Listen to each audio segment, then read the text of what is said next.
જમવું તો માના હાથનું, પછી ભલે ઝેર હોય, અને રહેવું તો ભાયું ભેગું, પછી ભલે વેર હોય. ટાણું છે ને, આપણા ઘરના પ્રસંગો ભાયુથી શોભે, ઉછીના માણસોથી ન શોભે. કવિ કાગ બાપુ એમ કહેતા કે રસોઈમાં ભરેલું ઝેર તો 2-5 વ્યક્તિઓને મૂર્છિત કરે, પણ કાનમાં ગયેલું ઝેર પેઢીઓને પેઢીઓને મૂર્છિત કરી નાખે. મિત્રો, પેઢીઓને મૂર્છિત કરી નાખે. હું કરબદ્ધ પ્રાર્થના કરું છું, ક્યાંય ભાઈઓમાં વાંધા હોય, એનો તમારા કારણે તમે ક્યાંય નિમિત્ત બનતા હોય, અને હકીકત કહેવાય છે, 2 ભાઈઓ બાયું ચડાવે, 2 ભાઈઓ બાયું ચડાવે એટલે સમજવાનું એને એની બાયુએ ચડાવ્યા હશે.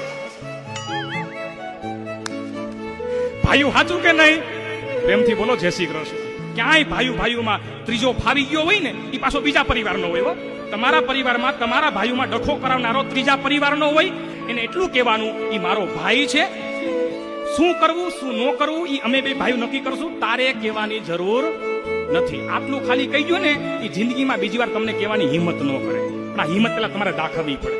એટલે ક્યાંય વાંધા વચકા હોય, આ ગેપ રહી જતો હોય ને, તો આજે જમવા ટાઈમે એકબીજાને મોઢું મીઠું કરાવી દેજો.